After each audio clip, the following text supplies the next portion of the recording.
Hola, buenos días a todos, buenas tardes. Vamos a comenzar con la segunda sesión del curso y certificación HCCDA Cloud Essentials. ¿Ok?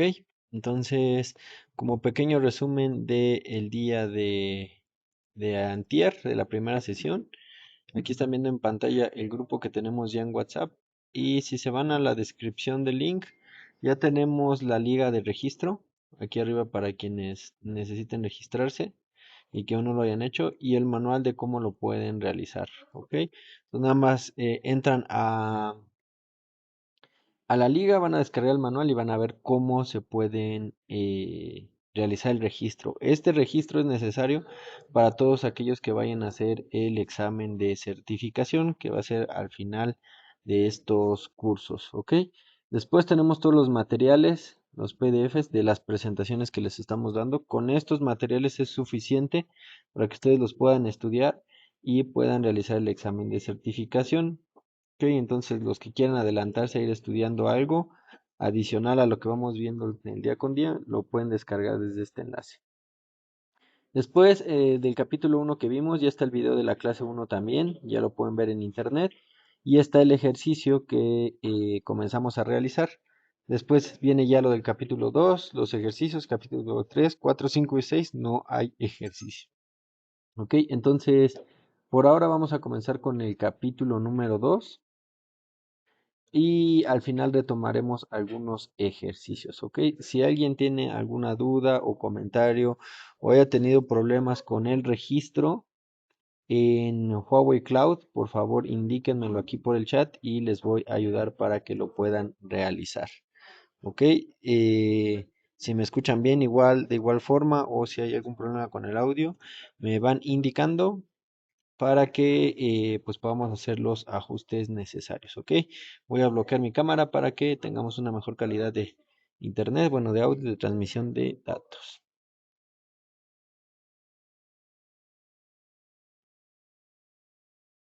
Entonces, pues bienvenidos de nuevo a Huawei Cloud. Estamos el día de hoy aquí presentes para ver el capítulo 2, en donde vamos a explorar los servicios de almacenamiento de la nube y redes de Huawei, ¿ok? Después de que completemos esta parte, este capítulo, van a tener ideas sobre lo que es Huawei Cloud Storage. Perdón. También van a obtener información sobre por qué utilizamos los servicios de Huawei Cloud Native, los cuales nos ayudan a gestionar la complejidad de los servicios de tecnología en la nube y aportar valor a través del control de costos una vez que vamos rentando estos servicios. Además, exploraremos diferentes componentes similares dentro de Huawei Cloud, como los recursos de redes comunes, y vamos a discutir la disponibilidad y el uso adecuado de los mismos. También voy a proporcionar una introducción para establecer la seguridad en las redes, ¿ok? Entonces todo eso es lo que vamos a ver el día de hoy y vamos a comenzar con la parte de almacenamiento. En Huawei Cloud ofrecemos una amplia gama de servicios relacionados al almacenamiento, los cuales incluyen, aquí lo pueden ver, el OBS, EBS, SFS, DSS, CBR, que por sus siglas pues es el Object Storage Service, Elastic Volume Service, Scalable File Service, Dedicated Distributed Storage Service, que es el DSS, y Cloud Backup and Recovery. ¿Ok? Sin embargo, en este curso nos vamos a centrar específicamente en lo que es OBS y EBS, Object Storage Service y Elastic Volume Service. ¿Ok? Entonces, esto es lo que vamos a estar analizando durante este curso. En primer lugar, vamos a comenzar con OBS. El OBS es un servicio de almacenamiento de objetos que se gestiona automáticamente de forma general a través de la consola. Esto significa que simplemente ustedes pueden utilizar este servicio sin la necesidad de gestionar recursos o configurar servidores con tiempo anticipado. Además, ustedes pueden acceder a este servicio de OBS directamente desde Internet. Ahorita vamos a ver algún ejemplo de cómo ustedes pueden almacenar en la nube algún servicio y pueden ir directamente por ese archivo que pudieron haber ustedes almacenado en la nube. ¿Ok? Entonces, esto les va a permitir escribir y leer datos de varios dispositivos de la red como el teléfono, con laptops y más. No hay necesidad de solicitar recursos eh, adicionales a lo que necesitamos del OBS. ¿Ok? Bueno, con OBS, con el servicio de OBS, ustedes van a tener la flexibilidad de almacenar objetos de cualquier tamaño. La única limitación es el tamaño de un solo objeto, que este tamaño es máximo es de 48 terabytes. Por ejemplo, si ustedes tienen, no sé, algún archivo de audio y video que pesa más de 48 terabytes, como este va a ser un solo objeto, ahí sí tenemos la limitación de tamaño máximo. En cuanto al número de objetos que pueden subir, pues no tenemos un límite, ¿ok? Entonces, y OBS tiene una característica muy buena en términos de fiabilidad. La fiabilidad como nosotros la manejamos es de 12 nueves, ¿no? O de un 99.99999%, lo cual nos va a ayudar a garantizar la integridad de los datos en una alta disponibilidad, que es pues uno de los principales desafíos que tenemos hoy en día cuando nosotros almacenamos la información y queremos obtenerla desde la nube, ¿ok?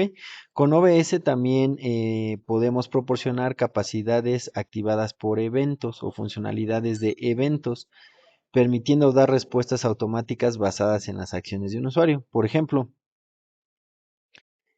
cuando un usuario carga un objeto a la nube, se va a activar un evento. Este puede ser capturado por el sistema que tenemos para iniciar alguna acción determinada que nosotros podemos configurar. ¿Ok? OBS también es un servicio rentable que, bueno, para ahondar más en esto, proporciona dos modos de facturación, ¿no? Pago por uso y por tiempo, que sería anual o mensual.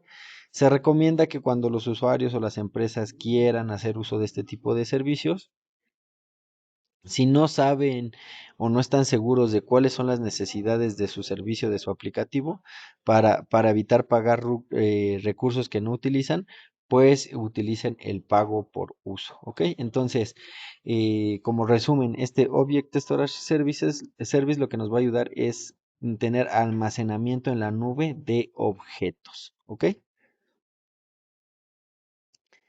Eh, Así que una vez que ya vimos las características del OBS, algunas de las más importantes es, como les mencionaba, la alta fiabilidad por los 12 9 del 99.9%. Entonces, por eso muchos clientes o muchos desarrolladores prefieren utilizar el almacenamiento de datos de Huawei Cloud. En lugar de utilizar un servicio de almacenamiento de datos, perdón, utilizan el servicio OBS de objetos como una solución de copias de seguridad para la información que ustedes que puedan generar, ¿no? Por ejemplo, pues bases de datos relacionadas o datos no relacionados, que son otros servicios que vamos a ver más adelante. O OBS es un servicio que altamente es seguro para distribuir los datos o la información que ustedes almacenen. Por dar un ejemplo, digamos que ustedes tienen una aplicación y, no sé, ustedes generaron un aplicativo y quieren que los usuarios accedan a este paquete que acaban de subir para que lo puedan instalar en cualquier lado. Entonces, si ustedes quieren entregar directamente este paquete que han subido, pues directamente ustedes pueden descargar o compartir una liga a los usuarios de este objeto en la nube y este se puede distribuir de forma directa. Entonces es una de las ventajas que tenemos con el servicio del OBS. Todos los objetos van a ser visibles para las personas que tengan acceso a los mismos. En este caso, ustedes no tendrían que configurar nuevas reglas en un servidor y así ustedes pueden proporcionar directamente a sus clientes pues los objetos que quieran compartir.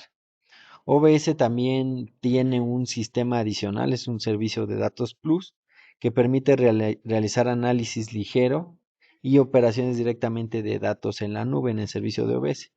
Esto significa que no hay que configurar otro servicio que nosotros le llamamos MapReduce Cluster para tareas de análisis simples, ¿no? O sea, si ustedes ya tienen el servicio de OBS, van a comenzar a obtener información estadística muy simple de lo que está pasando con los objetos que puedan subir a la nube. Si alguien va teniendo alguna duda, por favor, me van indicando en el chat o aquí también pueden utilizar el micrófono, ¿ok? Ahora, en la siguiente lámina vamos a discutir un poco de los conceptos de lo que son los cubos y objetos en OBS. Por sus siglas en inglés, bueno, ya saben que todo el ambiente de IT, pues por convención casi siempre se habla en términos en inglés, ¿no? Entonces, un bucket es un objeto y un objeto, bueno, vamos a descubrir lo que es, ¿ok?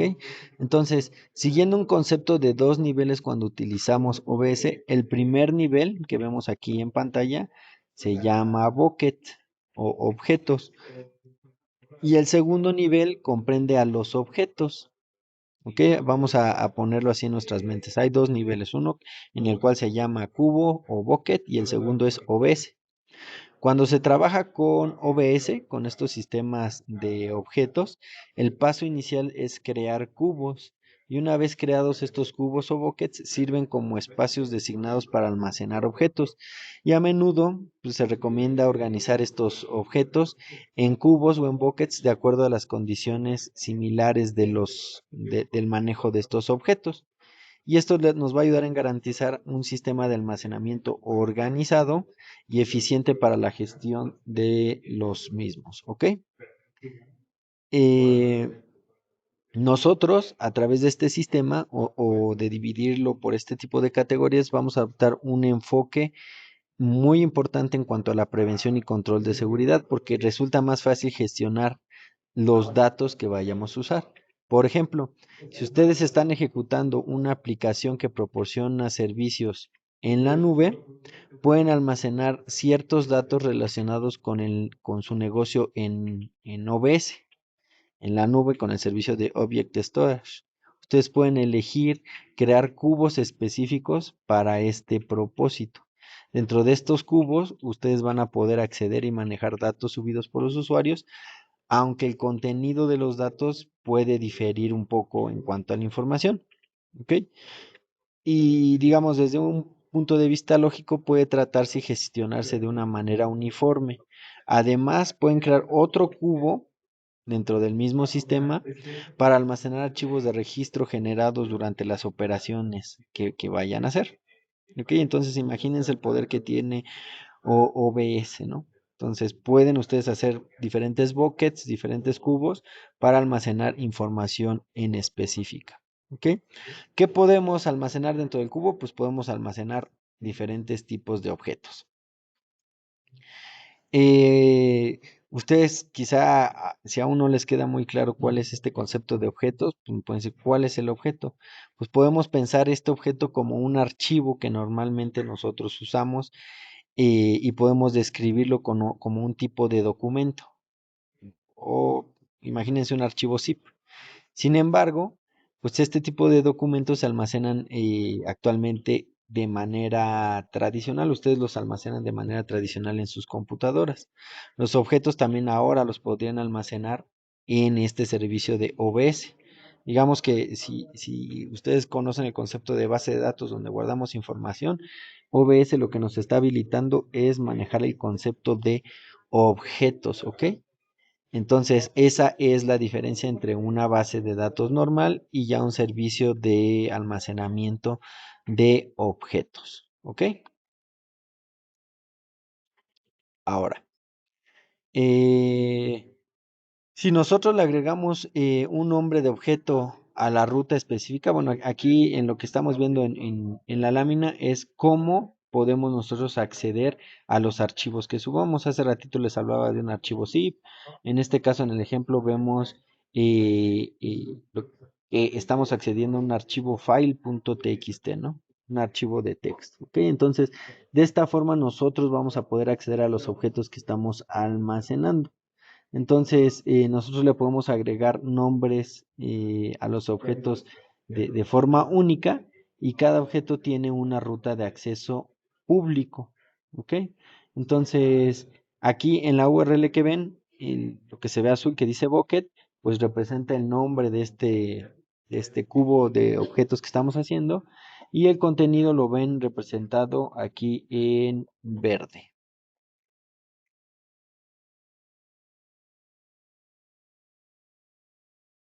¿Ok? Bueno. Ahora vamos a analizar cómo es la configuración de permisos de objetos, ¿no? Entonces, primero vamos a ver lo que es el default, el que está eh, del lado izquierdo, después el central y después el del lado derecho, ¿ok? Entonces, como propietarios, cuando nosotros subimos un cubo, un bucket de objetos está privado. Incluso si alguien tiene la URL del objeto, nadie podría acceder porque es de acceso predeterminado. Entonces, si alguien intenta acceder a este objeto que no sean ustedes a través de internet, pues les va a dar un error 403, indicando que pues no tienen permisos para acceder a este cubo, ¿ok? Una de las formas de configurar permisos es usar ACL, que es el ejemplo de en medio, que es Access Control List, ¿ok? Una lista de control de accesos. Entonces, permite al propietario configurar dentro de una lista diferentes usuarios que van a poder acceder a estos objetos y los van a poder descargar. ¿Ok? Entonces, este tipo de manejo a través de listas de control es particularmente conveniente para escenarios que no requieren un control muy específico, sino que simplemente le vamos a compartir la URL a todo el público. ¿Ok? Y para lograr una configuración más precisa para los objetos, podemos utilizar políticas de control de los buckets. Ok, las políticas de los buckets se pueden especificar, bueno, a través de estas podemos especificar quién puede acceder a estos objetos y definir los permisos exactos que tienen, ¿no? Esto ya es el ejemplo que vemos del lado derecho. Entonces yo como propietario voy a decidir a quién sí le doy acceso y a quién no. En este caso vemos que al usuario A no le estoy dando acceso y al usuario B sí le estoy dando acceso. Entonces, de esta forma funcionan los permisos de acceso cuando ustedes suben un objeto a la nube. ¿Ok? Si tienen alguna duda, por favor, indíquenmelo de nuevo. A ver si no han habido más dudas. Creo que no. Entonces, continuamos. Ahora, OBS, este servicio de manejo de objetos, también nos ofrece una característica que se llama versionamiento o versioning en inglés. Cuando la versión está habilitada en un bucket, el uso del API para almacenar objetos no dará lugar a acciones que no se necesitan o digamos, eliminar una versión. Por ejemplo, si escribes una nueva versión del objeto, vamos a ver aquí en el escenario de la versión 4. Tenemos el objeto 1. Tenemos la versión 1, 2 y 4 de este mismo objeto. Piensen que este es un archivo Word que subimos con el curso capítulo 2 que estamos viendo. Y hay una versión 1, 2 y 3. Entonces, nosotros podemos tanto mantener todas las versiones del objeto que hemos tenido como mantener una sola. ¿Ok? Eh, de esta forma es como un manejo de versiones de los objetos que tenemos. En las versiones que tenemos, en lugar de eliminar permanentemente objetos, lo que podemos hacer es, bueno, lo que pasa con estos sistemas es que se le van añadiendo etiquetas a cada una de las versiones. Entonces, este va a ser el objeto 1 con etiqueta versión 1, objeto 1 etiqueta versión 2 y objeto 1, perdón, con etiqueta de versión 4. Entonces, de esta forma se van versionando todos los objetos que tenemos y en un escenario de desastre, pues nosotros podemos hacer rollback a cualquier objeto que nosotros querramos, ¿ok? Entonces de esto sirve mantener un manejo de versiones. Ahora, vámonos con el objeto 3, por ejemplo. Tenemos tres versiones del objeto 3, la versión 6, 7 y 8. Como en la versión del objeto 1, bueno, como en el objeto 1, tenemos la opción de borrarlas si nosotros queremos. En el caso del objeto 1 se eliminó la versión 3, que no la vemos aquí en pantalla, solo vemos la versión 1, 2 y nos saltamos a la 4. Si nosotros habilitamos dentro de la administración de versiones, eh, podemos evitar también problemas de que se eliminen de forma accidental versiones. Si un objeto se elimina de manera accidental, nosotros aún podemos restaurarlo mediante la eliminación de etiquetas de eliminación y así recuperamos la versión anterior, ¿no? Entonces, esta es otra característica que nosotros tenemos con el manejo de OBS.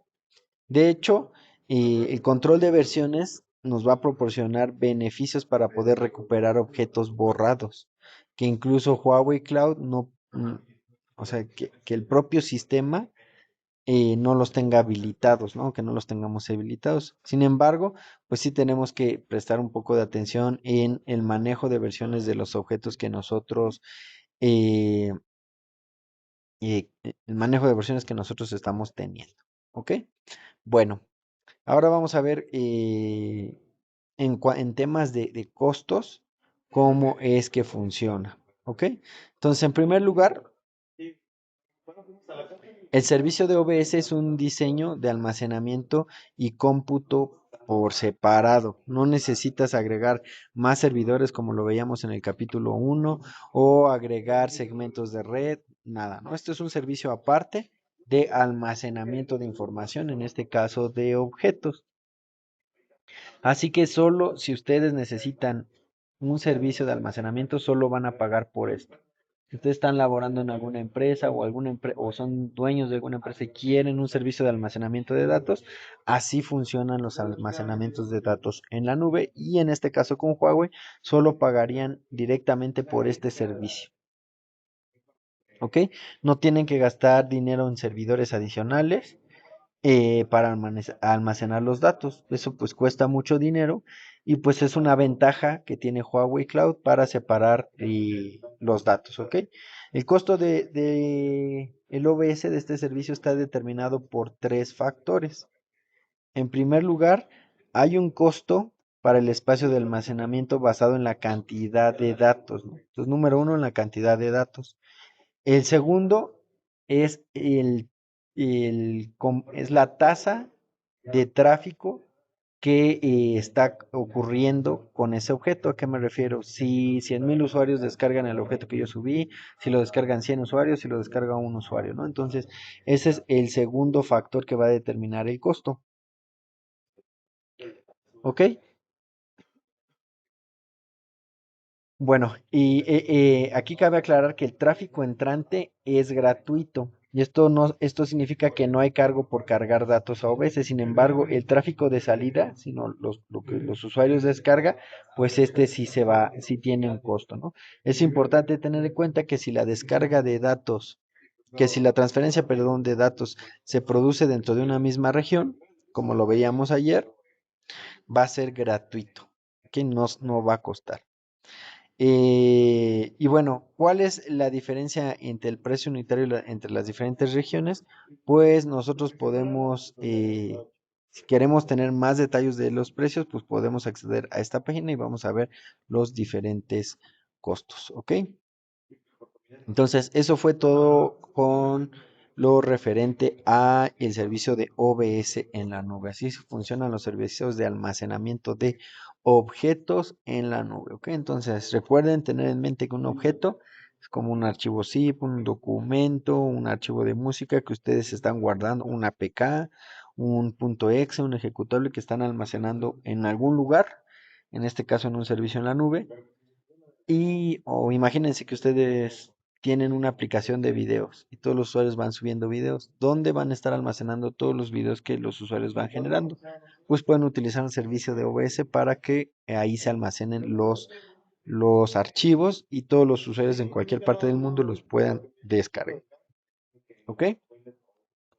Entonces, no sé si quedó claro o alguien tenga alguna duda.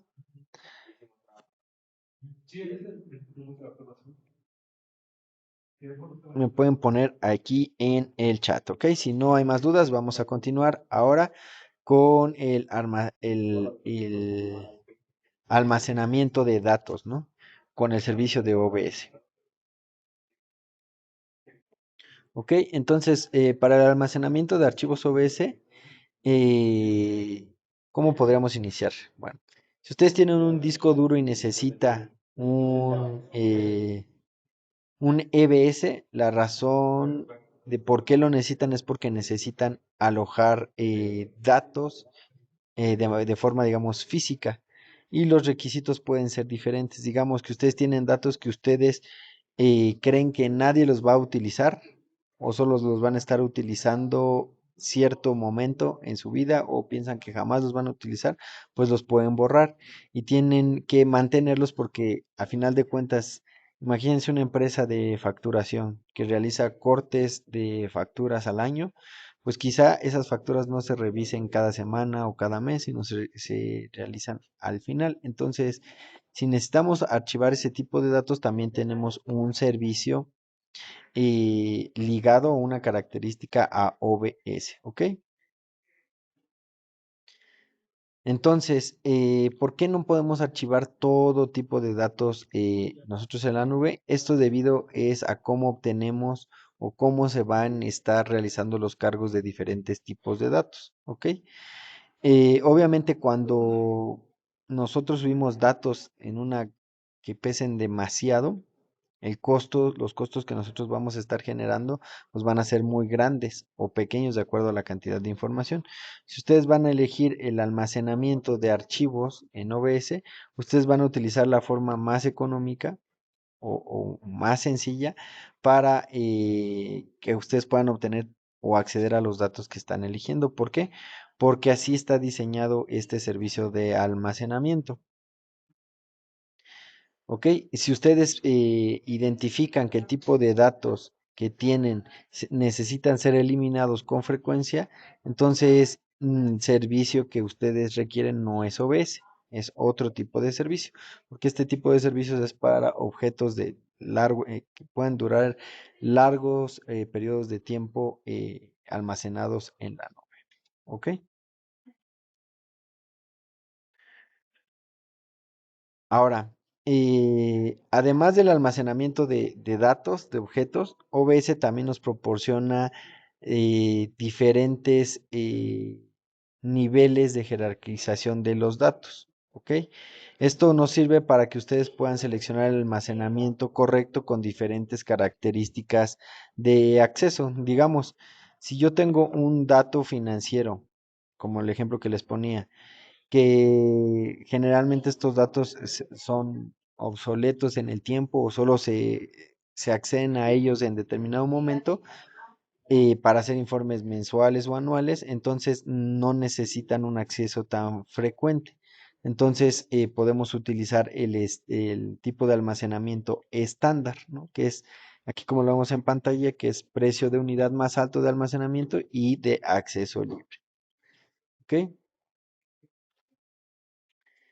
La opción de almacenamiento más costosa que tenemos se llama Standard Storage, que también tiene el precio de almacenamiento unitario más accesible del mercado, ¿no? Así que, aunque sea costoso o de los tres tipos más costoso, pues si lo comparamos con lo que hay en el mercado, pues es de lo mejor, ¿no? Así que eh, relativamente el precio unitario es bajo ante la competencia, ¿ok?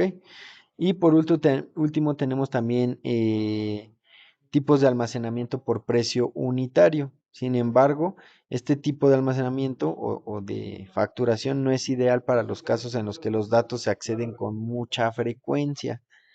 Es ideal visitar más de una vez al mes o a la semana o informar trimestralmente, por ejemplo, datos financieros, pues este escenario sería el mejor, ¿no? Porque se tiene que acceder de manera muy, muy frecuente, ¿ok? Entonces, la lógica que Huawei utiliza realmente para estos tres tipos o categorías de datos es muy simple. Porque para los administradores ustedes no necesitan que hacer estas cosas manualmente. OBS nos va a dar la gestión de del ciclo de vida de los objetos que ustedes están subiendo y pues, se van a establecer las diferentes condiciones necesarias. Por ejemplo, pueden establecer la duración de almacenamiento de 60 días para el almacenamiento de archivos de corto alcance, ¿no? O de un año para los de almacenamiento estándar, etcétera, etcétera, ¿no? Entonces, así ustedes pueden ir jugando con las diferentes características que se necesitan para administrar el ciclo de vida de los objetos. Ahora bien, vamos a comenzar a ver lo que es un EBS, Elastic Volume Service, ¿no? Ya terminamos ahora sí formalmente con lo que es el Object Storage Service. Vamos a hacer un pequeño resumen de lo que vimos de OBS. Entonces, podemos ver que con OBS, este servicio de Huawei Cloud de administración de objetos, pues, ¿qué es un objeto? Véanlo como un archivo que ustedes van a almacenar en la nube. No, algunos de los puntos más importantes son las características de fiabilidad que cuentan con el servicio de Huawei y que hay un almacenamiento ilimitado, único por peso de archivo, ¿no? Que es de 48 terabytes, pero es ilimitado al número de objetos que puedan subir, ¿ok? Entonces vimos algunos casos de uso típicos para el manejo o el uso de este tipo de servicios de OBS. Comenzamos a ver dos principales características, o bueno, no características, dos conceptos, ¿no? Lo que es el objeto y lo que es el cubo o bucket, que es donde nosotros podemos administrar muchos objetos con diferentes categorías. Vimos cómo podemos acceder a estos objetos que subimos a través de una liga que se nos va a generar cada vez que subimos un objeto, ¿no? Donde vemos que lo más importante es el nombre del bucket o del cubo y el nombre del archivo que vamos a subir. Vimos también la configuración de acceso para los buckets, que el default es que solo el propietario puede entrar. Podemos crear ACLs o listas de control de acceso para que los usuarios puedan entrar o dar acceso específico a diferentes usuarios. Vimos lo que es el versionamiento de los OBS, cómo manejamos versiones dentro de los objetos, podemos eliminar marcadores y podemos recuperarlos en el paso del tiempo. Vimos también cómo se puede manejar el costo de los objetos para cuando ustedes necesiten o la empresa donde vayan a laborar necesiten alguno de estos servicios, pues se van a dar cuenta que pues se tienen que pagar este tipo de almacenamientos, ¿ok? Y vimos también cómo ir archivando datos, almacenándolos y cuál es el ciclo de vida dependiendo el tipo de objeto que vayamos a almacenar. Si es de acceso generalmente muy concurrente o poco concurrente. ¿Ok? Si tienen alguna duda, por favor, me van indicando en el chat. Recuerden que esta sesión está siendo grabada y al final de la clase la vamos a subir para que la tengan. Ahora vamos a ver, ya después de que hablamos de OBS, vamos a hablar de otro servicio que se llama EBS.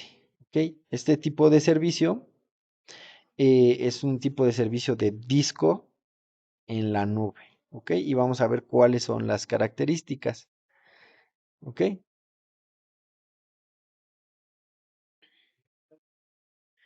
Este tipo de almacenamiento se llama almacenamiento en bloque, ¿ok? Tal cual es pues, como un disco duro que ustedes tenían, que tienen en su computadora o que conocen así, pero ahora es en la nube, ¿ok? Entonces, este tipo de almacenamiento en bloque es lo que normalmente le llamamos disco duro. ¿Y para quién es?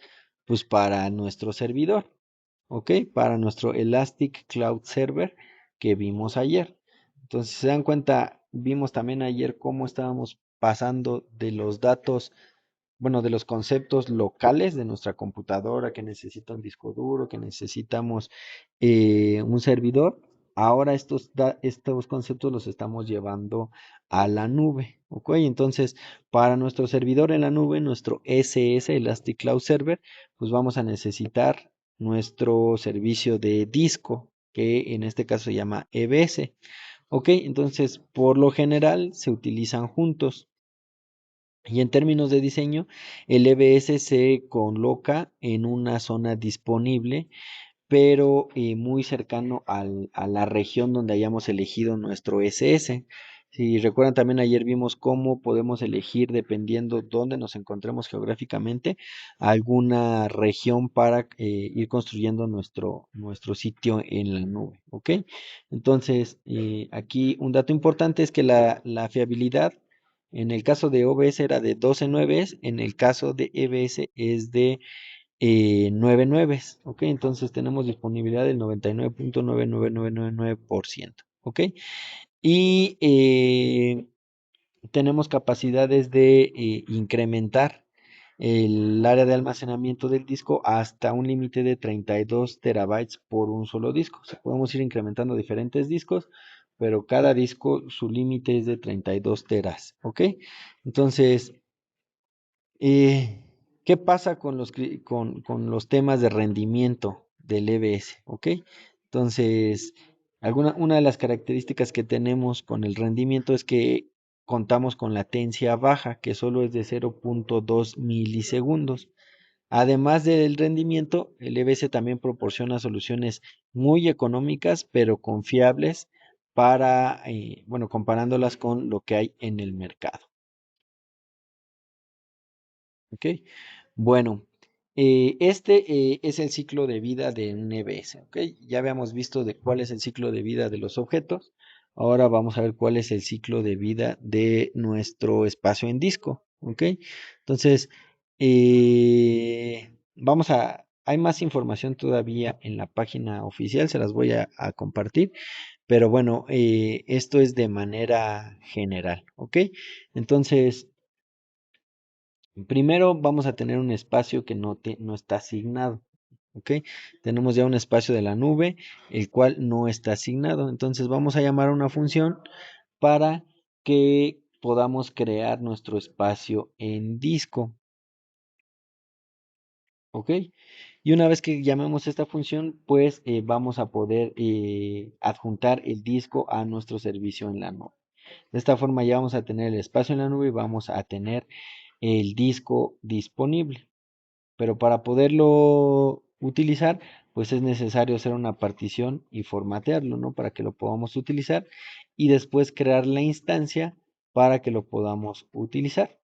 Una vez que tenemos las diferentes instancias o en caso de que sea una, pues solo en caso de que ya no la necesitamos, pues lo separamos de nuestro disco virtual que tenemos y podemos eliminar estas nuevas particiones que hemos creado, ¿ok? Entonces este es el ciclo de vida de los discos en la nube, ¿no? Entonces tenemos un espacio al cual le vamos a asignar un disco, lo tenemos que agregar a nuestro espacio, tenemos que particionar y formatear para utilizarlo y en caso que querramos generar diferentes instancias lo podemos hacer y en el momento que ya no y las vayamos a utilizar las podemos eliminar para no consumir más espacio y con esto pues evitarnos costos innecesarios.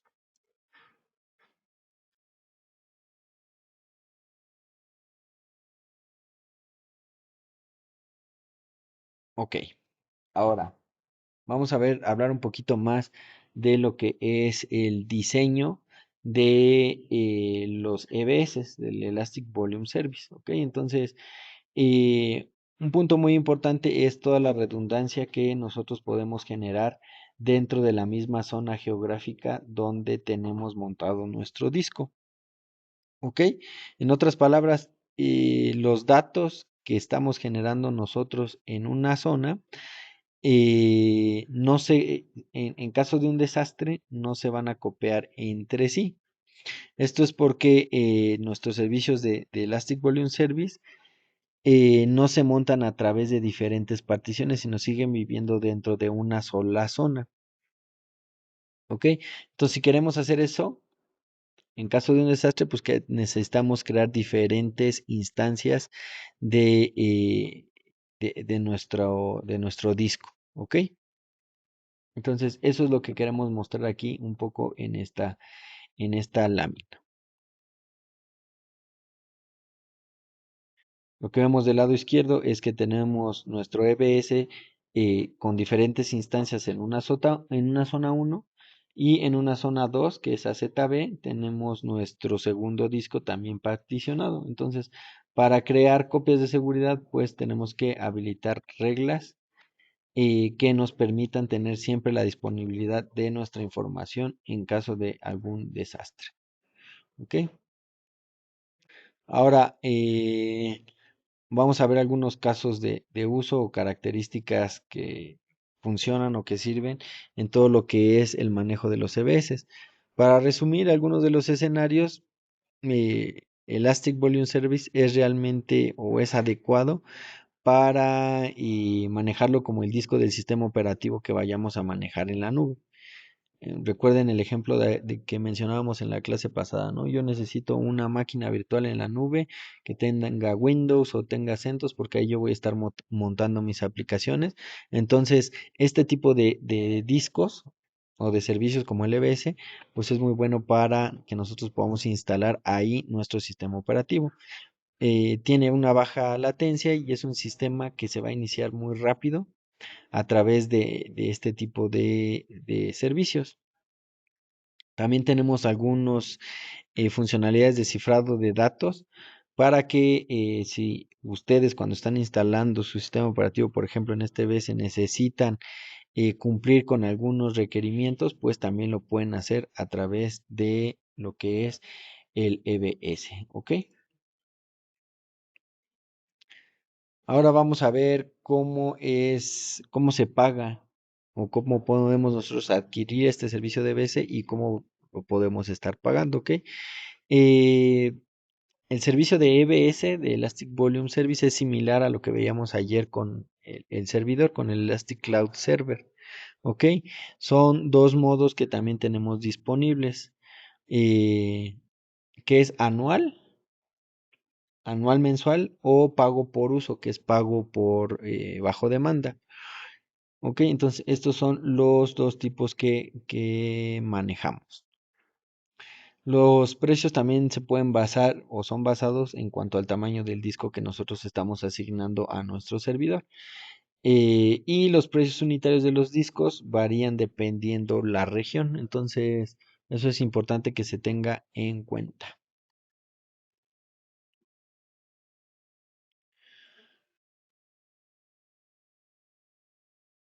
Si tienen alguna duda, por favor, indíquenmelo o si vamos bien,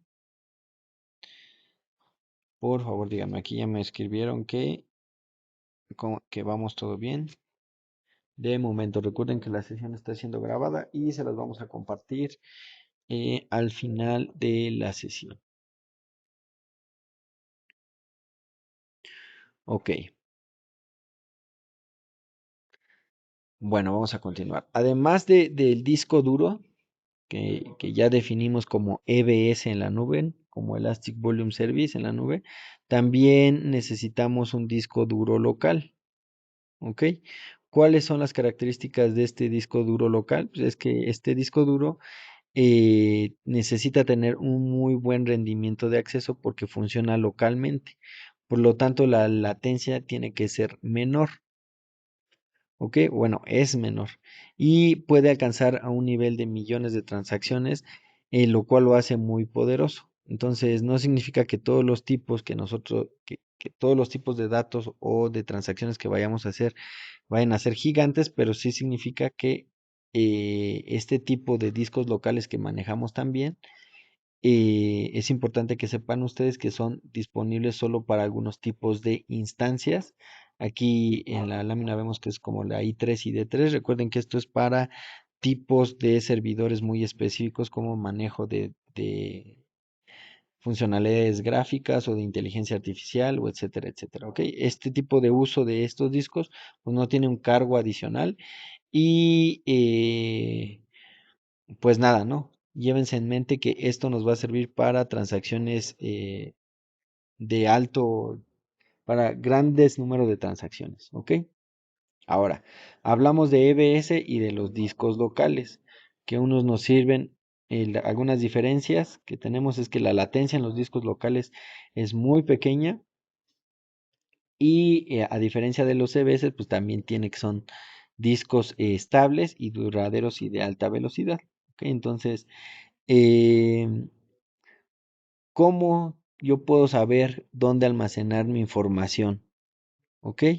En el EBS, en el disco local o en algún servicio de OBS como el que les mencionamos. Para acceder a los discos duros, en el lado izquierdo de esta lámina que estamos viendo, podemos utilizar funciones del sistema operativo para acceder a estos discos duros. ¿Ok? Porque, por ejemplo, si nosotros montamos un Windows, pues vamos a estar accediendo a la información que nosotros almacenemos dentro de la misma página. Sin embargo, con OBS, pues es diferente porque necesitamos un servicio web para acceder a la información que se encuentre almacenada de estos objetos. Recuerden que les dije que este es un servicio separado. Entonces, para que mi computadora en la nube funcione, pues necesito de mi servidor y mis espacios de memoria, ¿ok? Que sería el EBS o los discos locales. Y el servicio adicional puede ser utilizado como el OBS, ¿ok? Entonces, eso es más o menos para que se den una idea. Si aún no saben cómo o dónde podrían ustedes almacenar su información, pues estas son las diferencias entre EBS, los discos locales y el OBS. Ahora, vamos a comparar un poquito más acerca de lo que es el EBS, los discos locales y el OBS. Ok, estos tres servicios varían un poco en términos de fiabilidad. Fiabilidad, recuerden que nos referimos a la capacidad de que nuestro servicio no se caiga y esté en alta disponibilidad. Uno ofrece 9 de fiabilidad, el otro se proporciona directamente y el otro directamente a través del servicio del servidor y el otro nos da 12 nueves. ¿Ok? 12 nueves de fiabilidad. Si los usuarios quieren acceder a datos desde Internet, pues no pueden confiar en un sistema DBS. Si quieren acceder desde Internet, lo que mejor se sugiere es que utilicen un servicio de OBS, ¿ok? Entonces, la idea con esta tabla es que sepamos identificar bien en características de seguridad, desempeño y costos, qué es lo que más nos conviene a la hora de comenzar a montar una arquitectura para nuestros servicios, ¿ok? Entonces, para cuando ustedes comiencen a trabajar o si su idea sea ser como arquitectos de software y quieran diseñar todo un sistema, pues aquí van a poder ir definiendo qué es lo que les sirve de acuerdo a sus necesidades.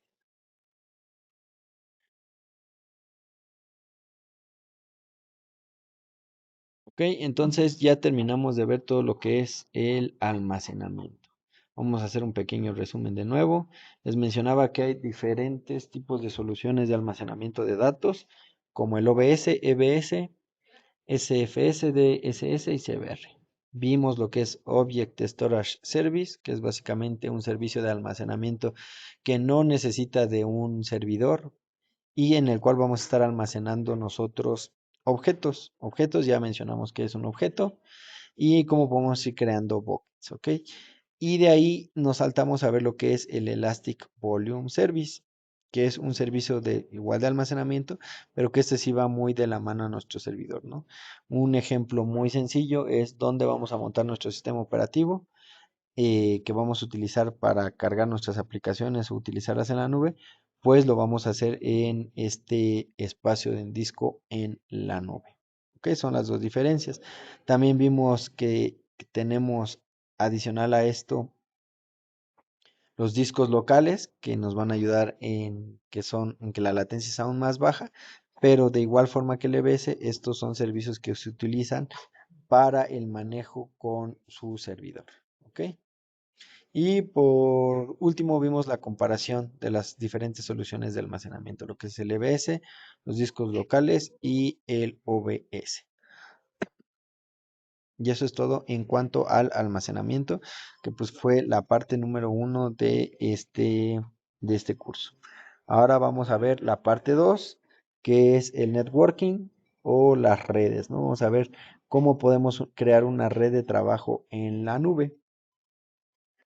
¿Ok? Déjenme ver si hay alguna duda o comentario por aquí. Creo que no.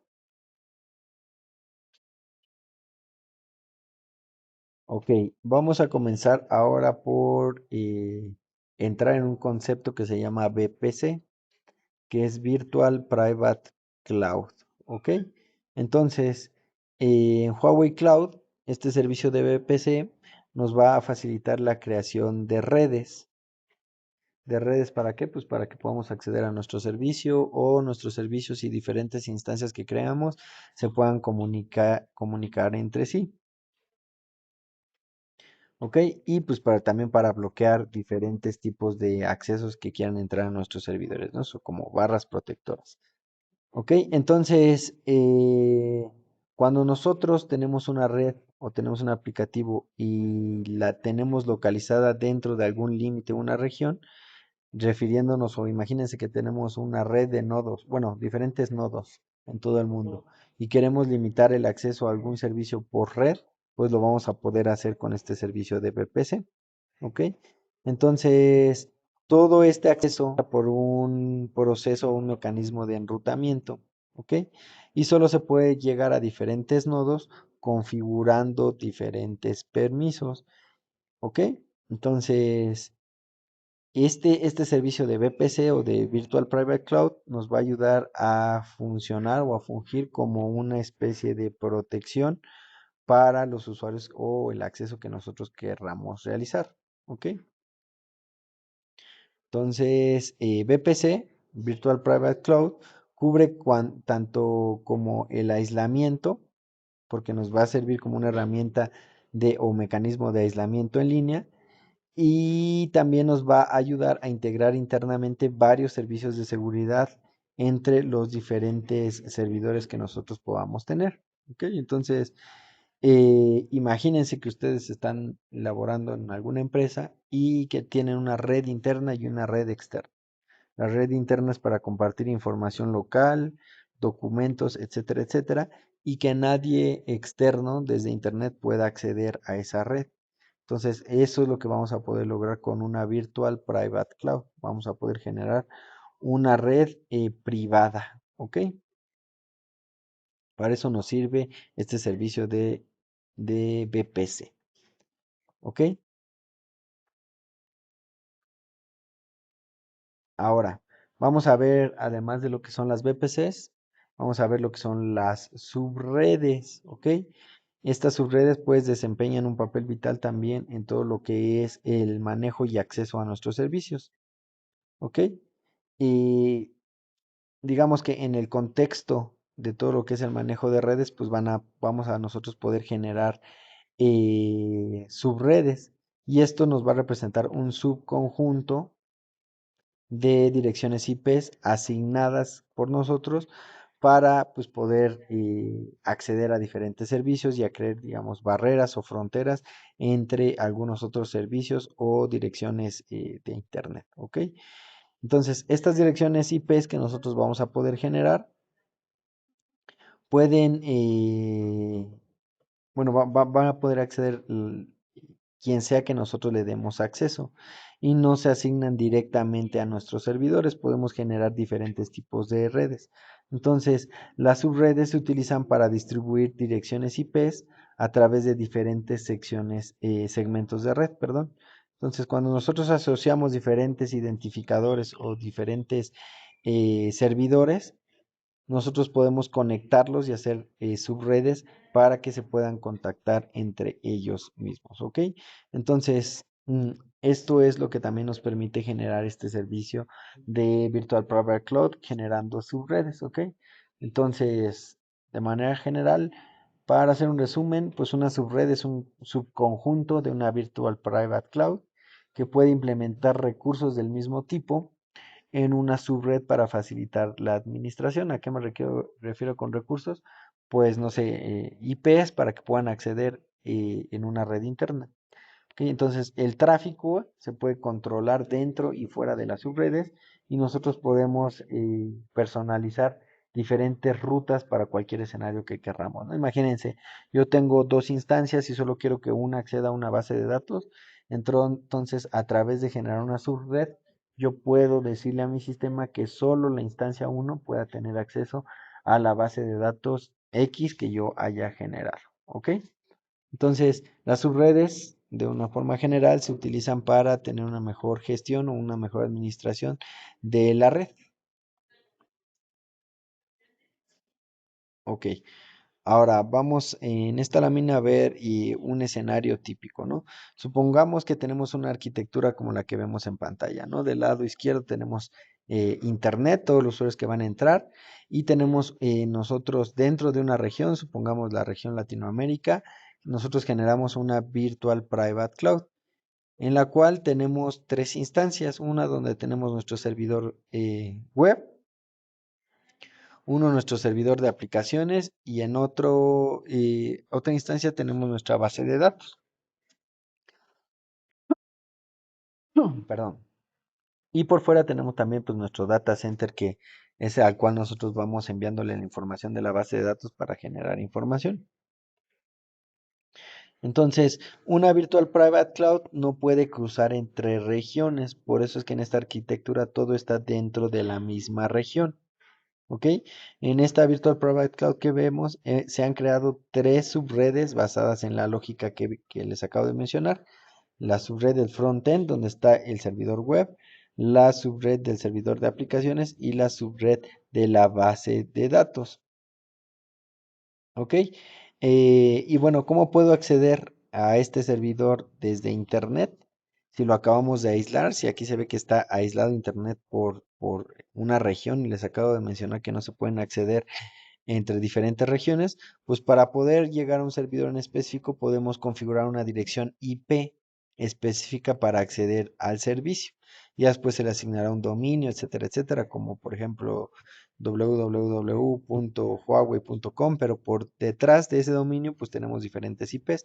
Nosotros podemos configurar una IP para que a pesar de que un usuario acceda y no esté en esa misma región, a pesar de que un usuario quiera acceder a este servicio y no se encuentre dentro de la misma región, pues pueda acceder a través de esta IP que nosotros vamos a generar. Nosotros, ¿cómo le llamamos? Pues EIP o Elastic IP. ¿Ok? Así es como vamos a poder acceder a un servicio en específico. Y cuando nosotros configuramos una IP, una Elastic IP, pues debemos de considerar que esto nos va a generar un tráfico asociado, ¿no? Por el uso del ancho de banda de estas IPs que estamos generando, ¿ok? Entonces más adelante les voy a mencionar cómo es que también se cobra este tipo de servicios. Cuando nosotros agregamos una IP, una Elastic IP a nuestro servidor, podemos establecer conectividad normal desde Internet, o sea, podemos acceder de forma normal y pues vamos a acceder a través de una IP asignada, ¿ok? Y pues con esta configuración se cumple que desde cualquier parte del mundo vamos a poder acceder a el servicio que nosotros estemos ofreciendo. Entonces, en resumen, la configuración de esta IP pues nos va a permitir el acceso desde cualquier región a algún servicio.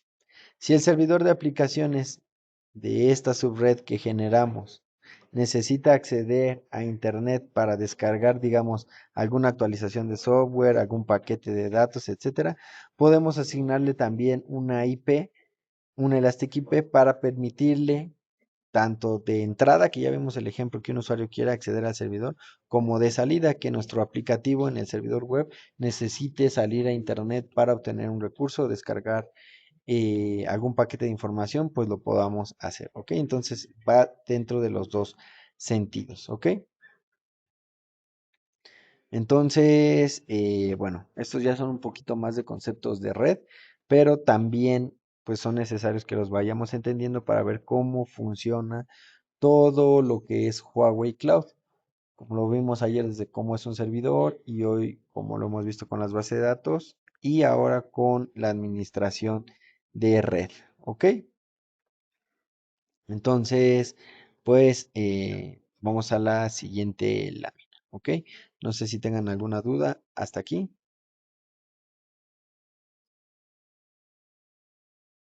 Me parece que no. Bueno, vamos a continuar.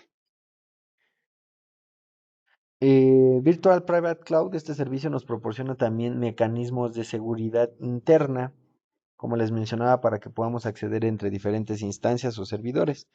Esto se llama NACL o lo que son las listas internas de control de acceso, ACLs, y grupos de seguridad.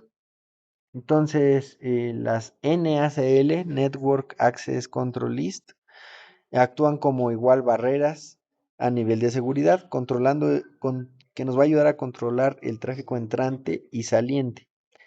Ok, entonces estos grupos de seguridad que vamos a generar, bueno, les mencionaba que funcionan como barreras y cuando los servidores se comunican dentro de la misma red, dentro de la misma Virtual Private Cloud, pues deben de pasar a través de estas medidas de seguridad para garantizar un acceso seguro y autorizado. ¿Ok? Entonces, si no tenemos barreras o seguridad entre diferentes instancias o servidores, pues imagínense a través de algún espacio que tengamos en nuestro aplicativo, alguna brecha de seguridad, pues puedan llegar a tirar nuestra base de datos o nuestro, no sé, servidor de donde tengamos algún aplicativo o alguna instancia que necesitemos, que es lo que luego pasa con diferentes sitios web o aplicaciones que estamos utilizando, ¿no? Entonces, para eso nosotros podemos generar controles de seguridad internos dentro del Virtual Private Cloud. ¿Ok?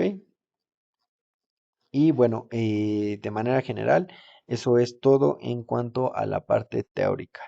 No sé si tengan alguna duda o pregunta del capítulo 2 de almacenamiento y redes. Si no, de nuevo, vamos a hacer un pequeño resumen, ¿ok?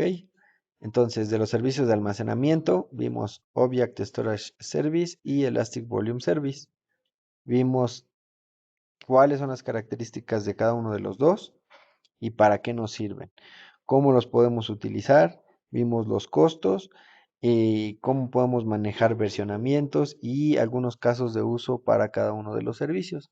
Después nos pasamos a ver lo que son la creación de redes, el networking, con las VPCs, las Virtual Private Clouds que nosotros podemos generar para comunicarnos y para dentro de nuestros mismos servidores e instancias y para poner barreras en cuanto al acceso desde Internet a usuarios o internamente también desde donde nosotros montemos nuestro servidor, cómo lo podemos realizar a través de estas VPCs y las subredes o subnets que también analizamos, ¿no? Que recuerden que las subnets pues nos van a ayudar a gestionar de una mejor forma nuestra red, ¿no? Una subnet, recuerden que es un subconjunto de las Virtual Private Clouds, ¿ok? Entonces, VPC está arriba, subnets están abajo, ¿no? Podemos tener varios conjuntos en una VPC. ¿Ok? Entonces, déjenme ver si hay alguna duda o comentario en el grupo. Si no, voy a abrir el archivo y, bueno, les voy a compartir aquí en el grupo.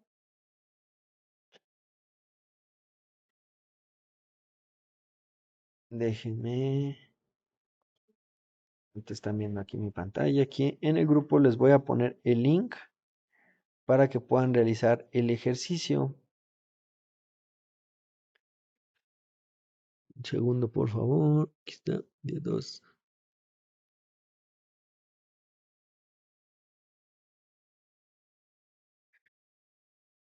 Bueno, este es link de ejercicio 2.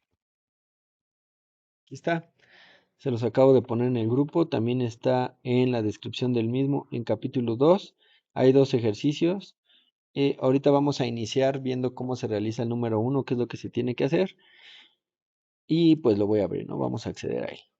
Recuerden que los ejercicios de nuestro lado tienen por nombre QLabs, ¿ok? Entonces vamos a ejecutarlo.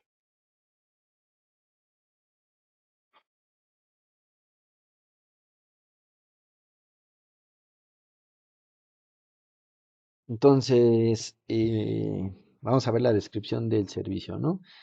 Con este ejercicio vamos a aprender cómo crear una Virtual Private Cloud y a configurar algunas políticas de seguridad, ¿ok? Entonces, este ejercicio nos va a llevar 60 minutos, no es muy largo. Y es para un nivel de principiante, entonces no va a ser muy complejo, no necesitan conocer mucho más allá de redes, sino más que lo que vamos a ver o lo que hemos visto en el curso, ¿ok? Entonces vamos a poder crear VPCs y subnets, vamos a poder configurar security groups y listas de control de acceso y vamos a poder tener conexiones en paralelo entre diferentes instancias, ¿ok? ¿Qué es los ejercicios que se están viendo aquí?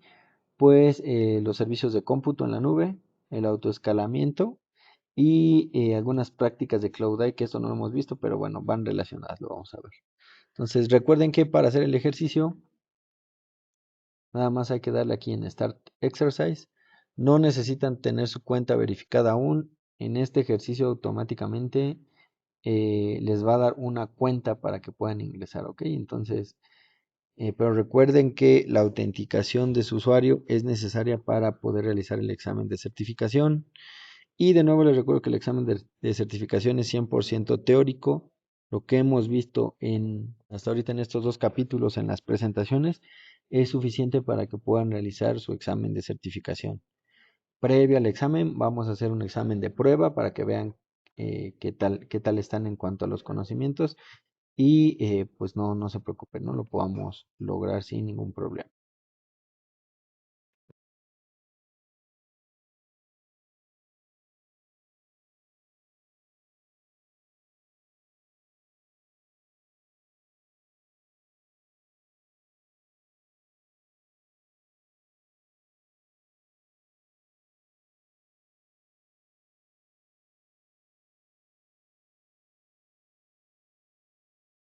Bueno, una vez que accedemos al servicio, recuerden que se nos va a dividir en dos la pantalla. Entonces, aquí tenemos de forma general un diagrama de arquitectura de qué es lo que vamos a hacer, ¿no? Vamos a generar un Elastic Cloud Server dentro de una red local, ¿no? Un Virtual Private Cloud, que es lo que vamos a hacer. Entonces, este es, digamos, conceptualmente lo que estamos realizando y nos vamos a ir aquí en la parte intermedia, nos vamos a ir a donde dice Exercise Interface.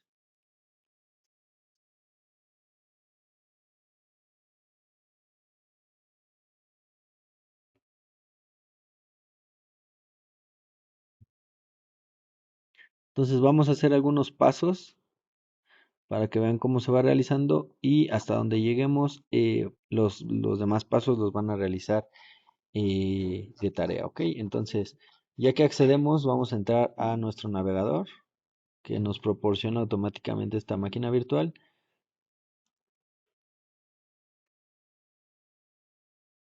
y recuerden que aquí en los requisitos nos va diciendo que le demos clic en AIM User y después agreguemos nuestras credenciales. Entonces nos vamos a ir a AIM User y nos va a pedir tenant name, lo vamos a copiar de acá, después el username y después el password y nos vamos a loguear. Y ya estamos en nuestra cuenta, ok, ya entra. Entonces, después, en el paso número 2, aquí se está alentando un poco mi máquina.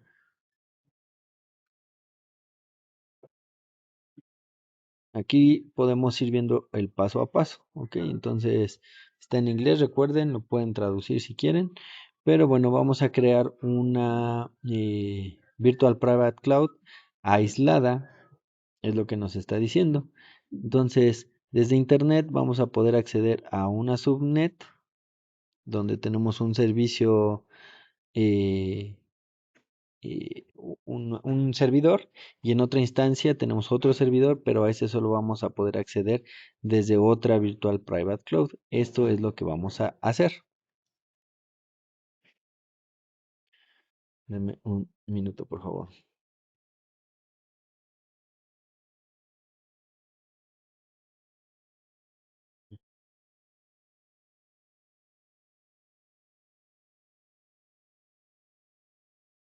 Ok, entonces ya como procedimiento lo que nos dice aquí es que uno, vamos a correr las configuraciones básicas en una Virtual Private Cloud, después vamos a hacer las configuraciones de esta Virtual Private Cloud y después vamos a hacer las configuraciones de, de seguridad. Ok, entonces Estos son los tres pasos que vamos a ir haciendo. Después nos dan unas sugerencias y vamos a continuar con las configuraciones básicas. Ok, entonces, siempre en nuestra consola nos vamos a ir aquí al menú hamburguesa y vamos a buscar Virtual Private Cloud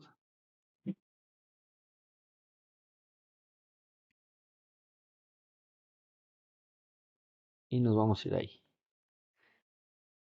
Después en Virtual Private Cloud nos piden que nos vayamos a mis Virtual Private Clouds y a crear una Private Cloud. Entonces estoy aquí dentro de My VPCs, me voy a ir a Create VPC. Y después aquí nos va diciendo el ejercicio paso a paso qué es lo que tenemos que ir haciendo. Entonces nos dice la región Singapur, el nombre BPC01, entonces se lo cambiamos. 01. Después en el segmento de red nos dice que dejemos los valores por default, entonces no le vamos a mover ningún valor.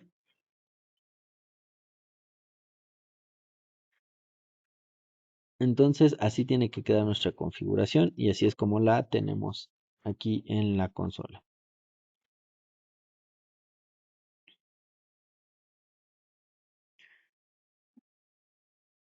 Después, cada vez que creemos nosotros una VPC, tenemos que crear por default una subnet, bueno, o su subnet. Entonces de nombre le vamos a poner subnet 01, que son los siguientes valores. Y vamos a mantener el IP, el bloque de IPs igual. Y cuando terminemos le vamos a dar crear.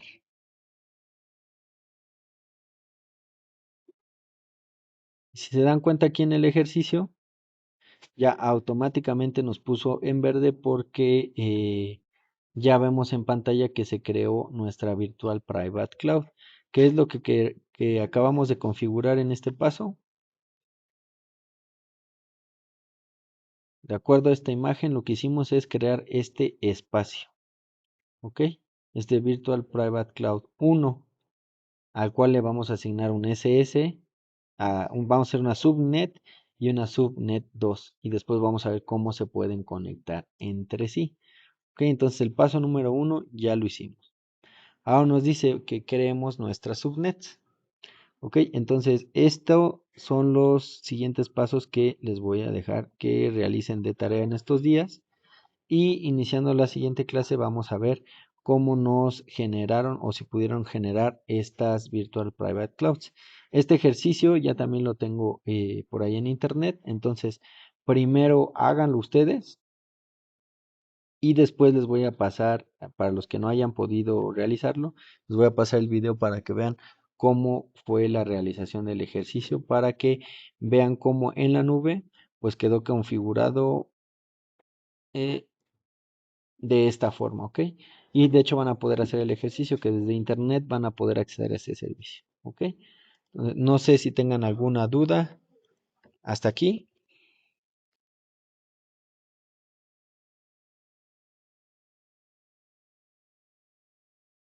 Ahorita yo voy a terminar aquí el ejercicio. Recuerden que si hacen los ejercicios a través de estas ligas que les estoy dando, pues son gratuitos, ¿no? Si ustedes generan alguno ya aparte que están trabajando para alguna empresa y quieren ya empezar a subir datos, pues esto va a tener un costo, ¿no? Entonces aprovechen ahorita que todo esto es gratuito y pues nada más, ¿no? Entonces de nuevo chequen en su grupo, chequen el grupo de WhatsApp. Ahí ya viene toda la información relacionada a el capítulo 2. Voy a terminar la sesión y voy a subir el video a YouTube para que pues si alguien tiene alguna duda de lo que platicamos, pues lo pueda volver a revisar. No sé si alguien tenga alguna duda o comentario, sino para poder terminar la sesión.